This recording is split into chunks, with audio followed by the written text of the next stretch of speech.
Alright, welcome everyone to 13th Planet. I'm your leader, Jason X. Today I'm going to be reviewing Parasite. This is a 2019 drama mystery, so spoilers ahead. Just a fair warning, I will probably be pronouncing half of these names wrong, so just please forgive me now, okay? So this movie is directed by Bong Joon-ho, who won a shit ton of awards, which I didn't even realize or know until the end of this movie when I started looking into some of the research. So congratulations to him for all the awards he won. I'm glad I didn't know anything about this movie going in. So we start this movie out with a family who is in a lower class society. They are stealing Wi-Fi because they can't afford it. The beginning of this movie is basically just showing how poor they are. They even leave their window open when the fumigation comes by to kill the stink bugs in their house. Now that's desperate. They were inhaling those fumes. I mean, you could barely even see them. That's how much fumes were in their house. You know, you would think they were roommates with Edgar from Men in Black. But anyways, one of Kin Woo's friends, who I refer to as the tutor often in this movie, one of his friends, Min, brings him a family landscape stone, a gift from Min's grandfather that's supposed to bring the family material wealth. Kin Woo and Min go out for some drinks. You know, they're taking shots, they start talking, shooting the breeze, shooting the shit, and Min tells Ki Woo that he's going to study abroad. Min tells him that he's currently tutoring a young rich girl in English, and that Ki Woo can take his place. Min also expresses his feelings for the young girl, her name is Da-hai, and says that he plans to ask her out once he gets to the university, or once she gets to the university. Talk about an investment. Min tells him to fake being a college student and that he has the gig. Kin Woo's sister makes him a fake university letter so he can have proof of his acceptance, and he's off to the rich people's house. This house is huge, beautiful, and modern. Ki Woo meets the madam of the house, Miss Park, for an interview, but with the recommendation from Min, he has the job so long as he can put a complete lesson together while being watched over by Mrs. Park for the first time. This is when we meet Da-hai for the first time, as she is the one who's needing the English lessons. He passes the test and gets paid the money. Mrs. Park gives Ki Woo an American name, Kevin. Thank God, because so much easier. We also meet the Song, the youngest of the rich family. Mrs. Park tells Kevin that her son the Song likes art, but none of the art teachers last more than a month. They should have hired Bob Ross, right? Am I right? But instead, Kevin gets the bright idea to recommend his sister. Says her name is Jessica and knows her through his cousin.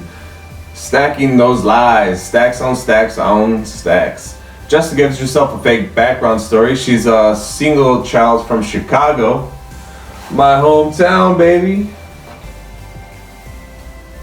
The next day, the two of them return together. Da-hai and Kevin study the next day, and the two of them share an intimate moment and kiss. Whoa, dude, haven't you heard of guy code? I guess he forgot his best friend likes this girl. Come on, man. Don't shit where you eat, am I right? Jessica meets the Song, and I have to say, this little guy has a sweet ass setup in his room. Now, you want to talk about a con artist? Jessica sits down with Mrs. Park to examine one of the Song's paintings. Jessica explained that she studied the art of psychology and art therapy. She then asked Mrs. Park if something happened to the Song in the first grade, and strikes a chord with Mrs. Park as she almost burst out in tears. But she says she's not ready to discuss this at the moment. Jessica then explains, because of the complex situation, she won't be giving the Song art lessons, but she'll be giving him therapy lessons, and she'll have to charge much higher rate.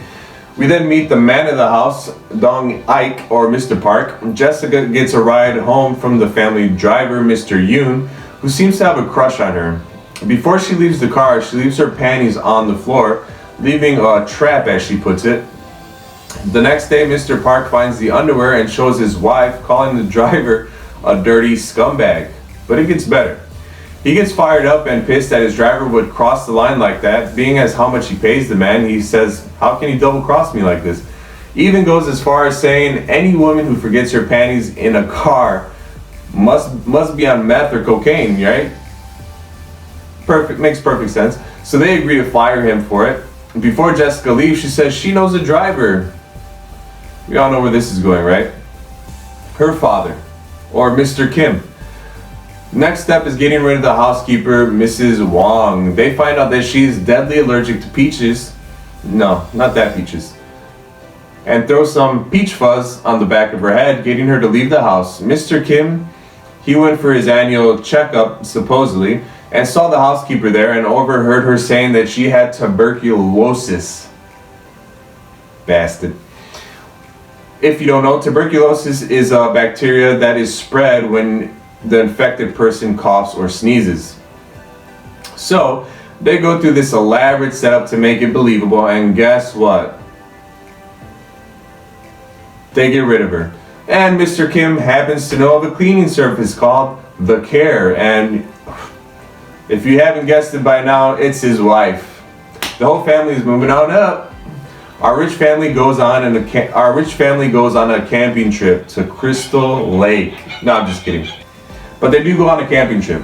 Our poor family enjoys the rich life for a while, but gets interrupted by Mrs. Wong, who says she needs to run in because she forgot something in the basement. Now remember, she's already been fired at this point. So she goes down there and moves a huge shelf to reveal that her husband has been living down there hidden from the rich family all this time.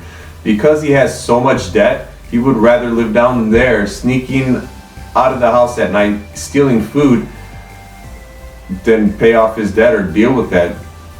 So the family gets called. They're down there calling each other mom, dad, father, and everything like that. Mrs. Wang basically figures out that they're a family and gets it all on video. She threatens to send it to the rich family and holds the poor family hostage as her finger is on the send button.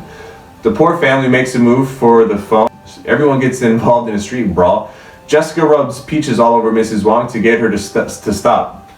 That's when the rich family, Mr. Park or Mrs. Park, calls home and says that they'll be home soon because the weather was so bad to go camping. So our poor family has 8 minutes before the rich family gets home.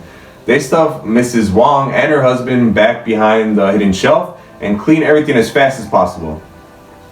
When the rich family arrives, every member from the poor family is now stuck in a different room hiding. Mrs. Wong tries to run up the stairs to tell Mrs. Park, but all she gets is a kung fu kick right down the stairs, hitting her head and giving her a concussion that ends up killing her.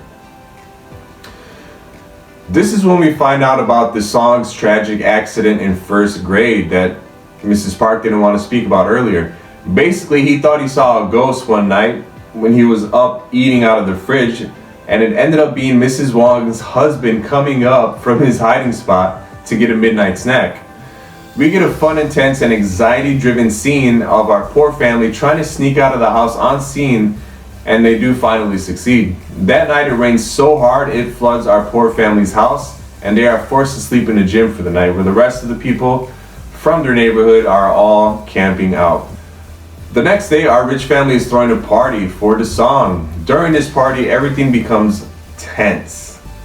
Mrs. Wong and Mr. Wong are still in the basement. Our poor family seems to be on high tension. The way they act starts to become super intense, super sketchy and strange.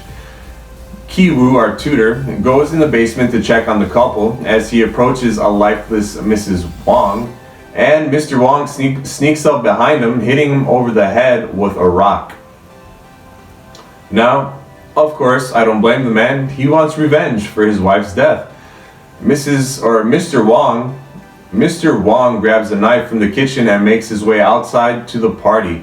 He stabs Jessica and goes on a stabbing spree. Our birthday boy, poor kid, has a seizure over the traumatic scene, and being that he's seeing his old ghost friend again, who's now stabbing everyone, doesn't help. Mr. Wong is eventually taken down and killed. Mr. Kim snaps, basically out of some things that have been happening throughout the movie, and stabs Mr. Park. Mr. Kim then runs away, not to be found. We cut to our tutor, Ki-woo, is waking up from a coma a month later. He recently had brain surgery, Him and his mother are seen in a court and get off on probation. Jessica, or his sister, died from the stab wound. Mr. Kim was still on the run, not to be found. Mr. Kim ended up hiding in the rich people's house that day in the basement cellar that was once occupied by Mr. and Mrs. Wong. The house is eventually purchased by a German family, where Mr. Kim continues to live and survive in the cellar. The son has a plan to buy the house one day so he can free his dad, but until then he is stuck down there. So, my feelings on this movie.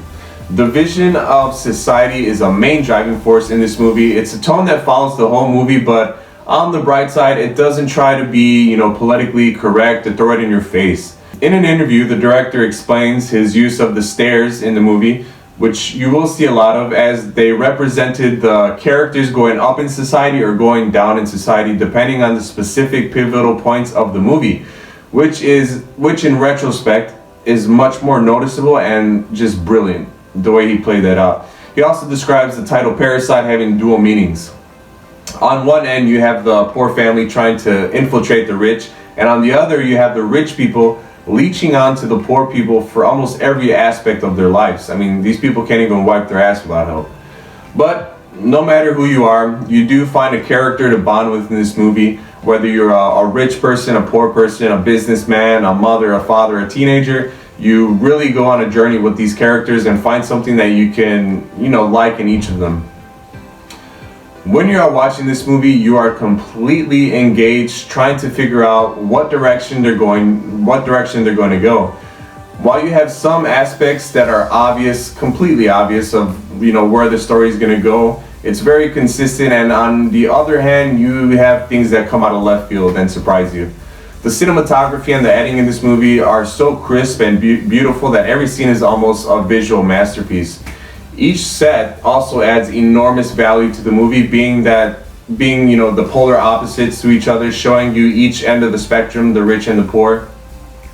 Every character choice I felt like was very good. No matter what they did, whether it was good, bad, or nasty, it's something you could really see yourself or find in yourself. You can easily understand the choices that they make. This movie is something you can watch over and over and try to get in the brain of the director and find new things to enjoy every time. So I'm going to go ahead and I'm going to rate this movie 9 out of 10. And I will tell you, I am super excited for you guys. I'm super excited to see what you guys think about this movie as well. But as always, thank you guys so much for watching. Thank you so much for joining me today. I will have another review or another adventure coming soon. If you guys have any movie requests or just want to reach out, again, you can always find me at Jason13Planet. Please like and share this video. If you enjoyed the video, please subscribe. Join me next week on 13th Planet, where there's a world of possibilities.